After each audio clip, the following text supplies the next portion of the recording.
1. You will hear a conversation between a customer and a tour guide. First, you have some time to look at questions 1 to 10.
Now listen carefully and answer questions 1 to 10.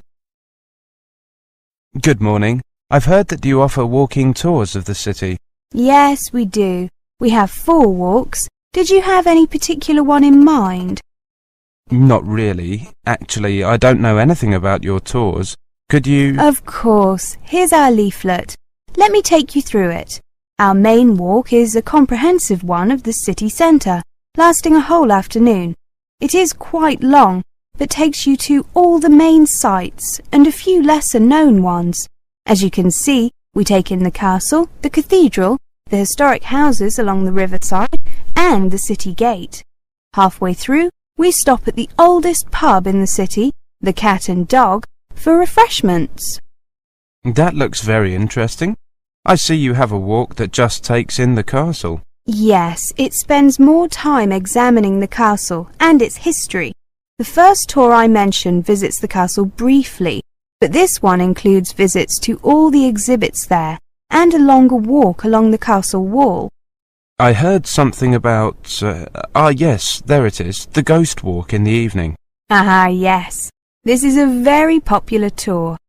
You'll need to book ahead for this one. The tour starts here at 8 p.m. every evening except Mondays and finishes here at about 2 hours later. Which places are visited on the walk? Well, again, we take people to the castle and to the cathedral, but we don't go inside. At the cathedral, we see a few tombs and tell people some pretty grisly stories. Is the walk suitable for children? Not really. Actually, all 4 of our walks are really for adults, or at least older children. And the 4th walk is... Well, it follows the life and times of Robert Jones, the famous Victorian writer who was born here and lived here most of his life. We take people to see where he was born, educated and lived. This tour is popular with people interested in Victorian architecture, as much as with people interested in literature. I see. Now, prices. They're not listed here in the brochure. Prices depend on the season and the number of people you make a booking for. We'd be interested in taking a tour sometime next week, midweek, and we are a small group of 6 people. OK, there's a small discount for groups of 5 to 10 people. The full price for the City Sights tour is £10 per person. The Castle tour is £7. The Ghost Walk is also £7 and the Robert Jones Walk is £8. The discount is 5% off the total fee. Thank you. And what time do the tours start? You said the Ghost Walk starts at 8 p.m? Yes, the City Sights one starts at 1 p.m. and finishes at 6 p.m. The Castle tour starts at 9 a.m. and finishes at midday. The Robert Jones Walk starts at 2 p.m. and finishes at 5 p.m. The Ghost Walk is not on Mondays. How about the other walks? The same. Our office is open on Mondays for booking walks, but there are no tours that day. I see. Thank you very much. I see you have a website. Yes, www.walknewtown.com. Walk New Town is written as one word. It has up-to-date information, and you can also see the exact routes we take and the timings.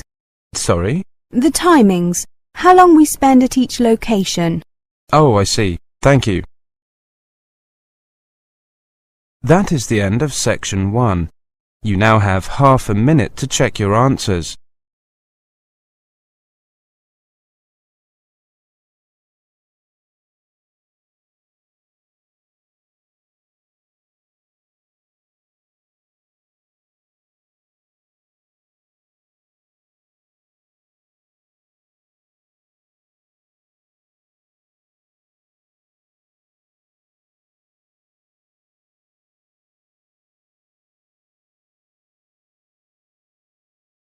Now turn to section 2.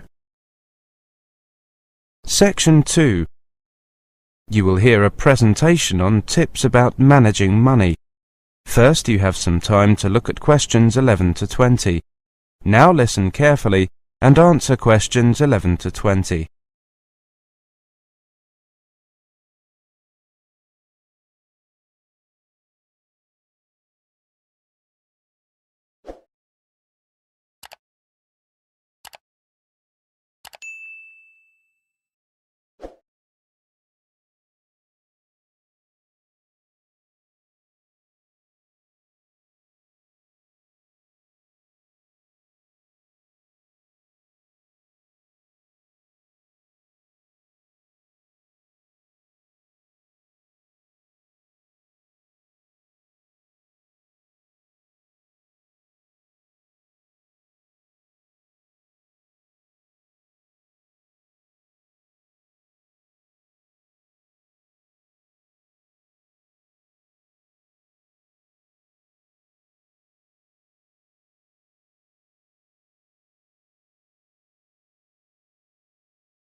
Welcome everyone. My name is Derek Palmer and I'm here to give you some tips about managing your money. It is worth making a little effort to keep your financial affairs in good shape. Keep your money under control and you can concentrate on the real business of studying and living here. Here are 2 basic tips for managing your finances. First, make full use of banking facilities. Once you have opened a bank account, you can ask the bank's financial advisors to help you decide how to manage your money. You can use your bank account to pay your regular bills, such as electricity, gas and telephone by direct debit or by standing order, on a regular basis. The financial advisors can help you to organize a budget account to pay regular bills, or help you to deal with any periods when you might need an overdraft facility.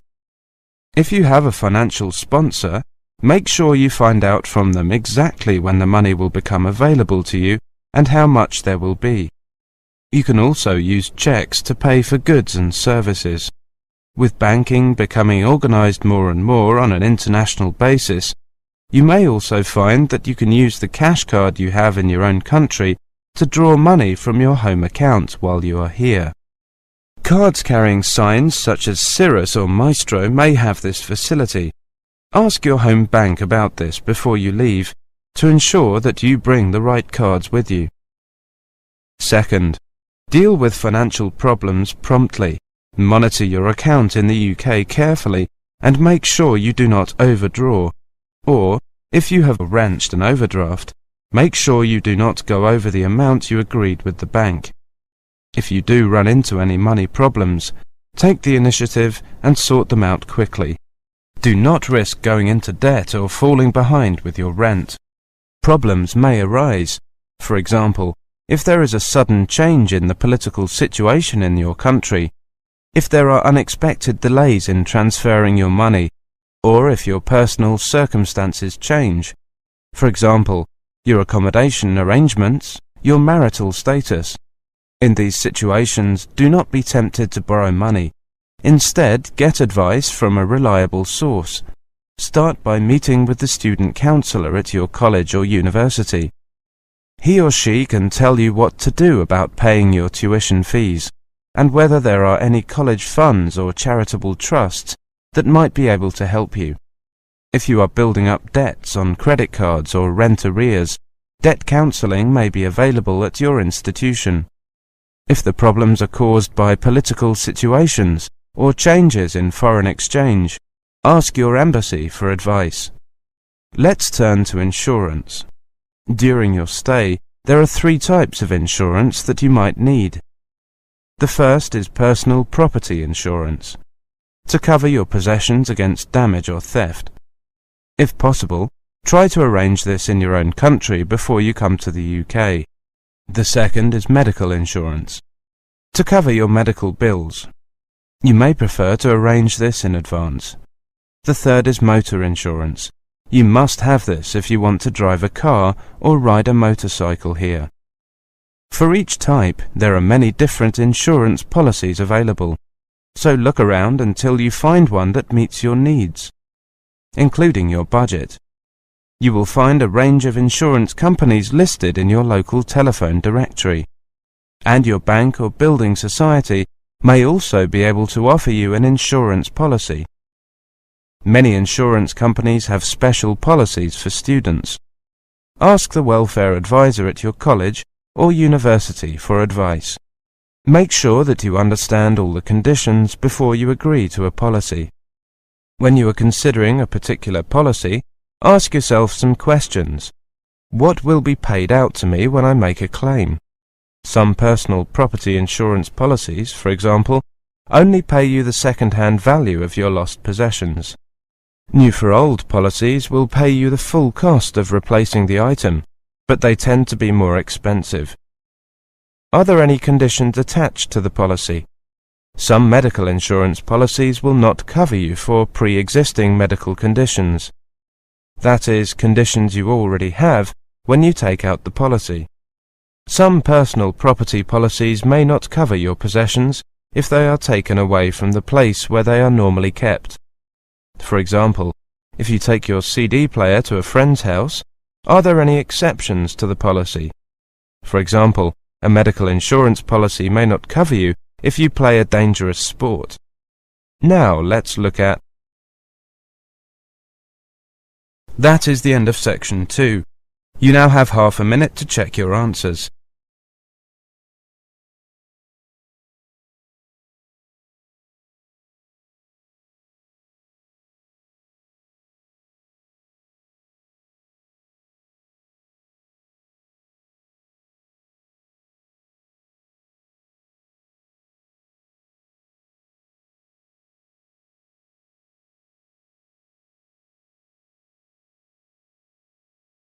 Now turn to section 3. Section 3. You will hear a conversation between the professor, Sandra and Mike. First, you have some time to look at questions 21 to 30.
Now listen carefully and answer questions 21 to 30.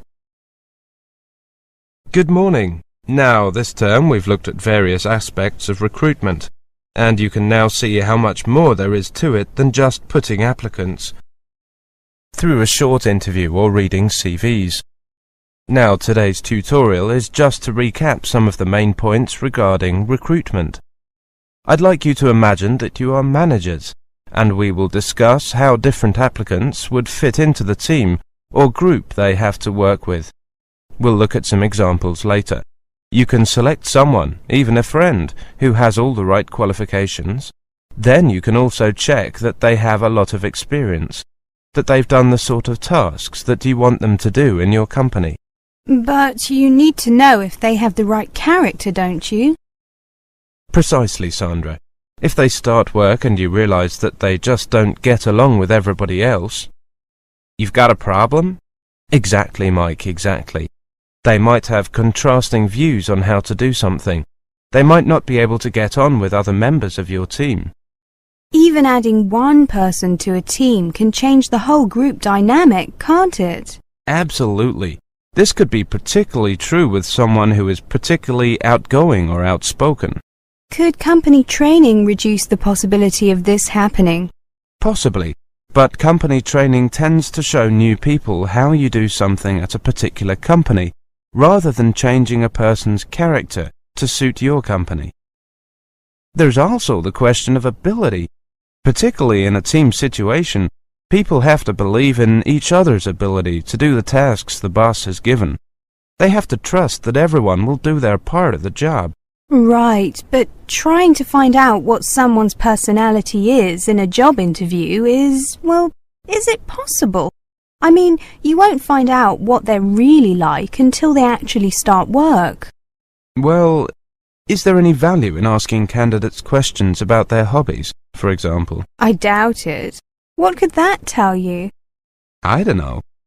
It could tell you something about their personality, whether they're outgoing, for example. Most people involved in recruitment would argue that it does tell you something. More and more employers around the world are making use of personality questionnaires to help them select new staff. Yes, you mentioned those in the last lecture. Do they work? Well, most employers use them, but there is concern that they do not reveal the applicant's true personality. Yeah, some people might just write the answers that they think the employer wants. That's true. Very often, employers can weed out the applicants who do that by asking more detailed questions during the interview. The fact that they have been used for so long and that they are so widely used makes me think that there must be something in them. Well, I'm not so sure. Just because they're used a lot, that doesn't automatically mean that they are useful or worthwhile. true, but these tests have been created by experts, and they believe that the answers can provide indicators as to roughly the type of person that the applicant is. How about the idea of setting problems for applicants and seeing how they approach them?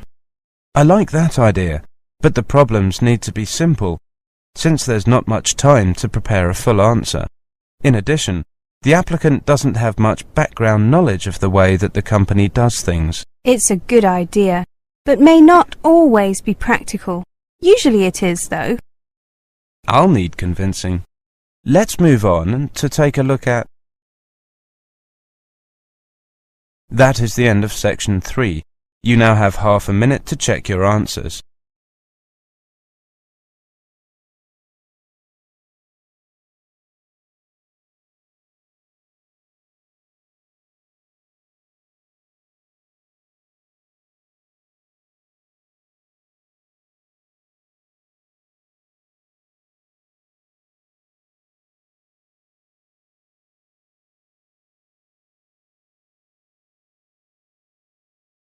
Now turn to section 4. Section 4. You will hear a monologue on the subject of recycling programs. First, you have some time to look at questions 31 to 40.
Now listen carefully and answer questions 31 to 40. Today we're going to look at recycling programs. The confusion over what we can and cannot recycle continues to confound consumers. Let's look at plastics first, as they are especially troublesome since different types of plastic require different processing to be reformulated and reused as raw material. Some municipalities accept all types of plastic for recycling, while others only accept jugs, containers and bottles, with certain numbers stamped on their bottoms. The symbol code we're familiar with, a single digit ranging from 1 to 7 and surrounded by a triangle of arrows, was designed by the Society of the Plastics Industry, or SPI, in 1988, to allow consumers and recyclers to differentiate types of plastics while providing a uniform coding system for manufacturers. The numbers, which many countries now require to be moulded or imprinted on all or at least most containers that can accept the half-inch minimum size symbol, identify the type of plastic. The symbols also help recyclers do their jobs more effectively. The easiest and most common plastics to recycle are made of polyethylene terephthalate, or PETE, and are assigned the number 1. Examples include soda and water bottles, medicine containers, and many other common consumer product containers. Once it has been processed by a recycling facility, PETE can become fiberfill for winter coats, sleeping bags, and life jackets.